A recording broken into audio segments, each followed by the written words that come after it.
Itulah ciri kebaikan Islam seseorang. Pantas Rasulullah mengajarkan jika kita punya rasa tidak suka kepada orang lain, kita marah kepada orang lain, itu dibatasi waktunya. Jangan melebihi 3 hari. Selesaikanlah. Pantas kita diajarkan setiap berjumpa salamanlah. Barang siapa orang yang salaman dengan tulus, dengan ikhlas, maka berguguran dosa kedua. Lisan yang tidak terjaga, tangan yang tidak terjaga akan membuat penyesalan di akhirat kelak.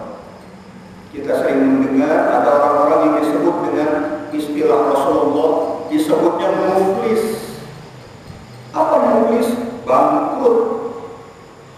Kita tidak kepengen usaha kita bangkrut.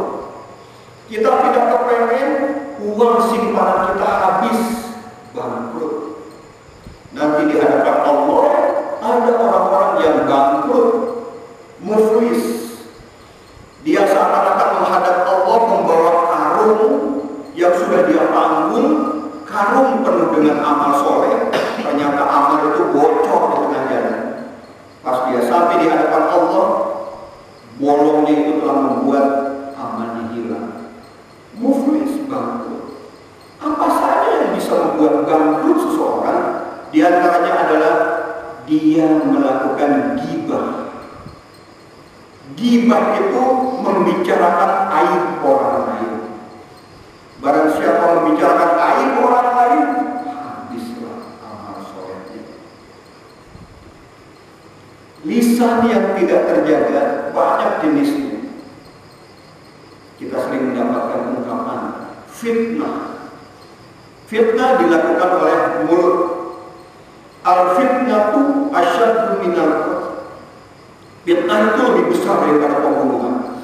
Dan bapak-bapak, para hadirin, Nabi Muhammad SAW pernah mengalami ini. Kita pernah mendengar sebuah kisah yang dikenal dengan hadisul ifki, kabar bohong, tentang dituduhkan orang bahwa salah satu istri Rasulullah SAW yang bernama Sayyidah Aisyah radhiyallahu anha itu melakukan perbuatan serong. Itu menjadi berita besar saat itu sampai keluarga Nabi Muhammad SAW terguncang. Sampai beberapa bulan Nabi mengalami rumah tangga yang berguncang. Saat itu umat Islam juga dicekam perasaan khawatir gara-gara berita bohong, hadisul ifki, yang ternyata dengan izin Allah Siti Aisyah radhiyallahu anha dibersihkan namanya oleh Allah, tidak pernah melakukan perbuatan tercela. Kita sering membaca dalam surat Yasin yang kita sering baca di malam Jumat, al-yawma nakhtimu ala afwahihim wa tukallimuna aydihim wa tashhadu arjuluhum bima kanu yaksibun. Pada hari kiamat nanti mulut ditutup rapat, berbicara tangan kita. Tangan yang sering berbuat jahat akan membuat orang yang melakukannya menyesal di hadapan Allah Subhanahu wa Ta'ala. Kita adalah umat Islam. Kita adalah umat terbaik. Kuntum khairu ummah. Kalian adalah umat terbaik. Kita adalah umat terbaik. Dan umat yang terbaik adalah yang selalu mentaati pesan Allah dan Rasul.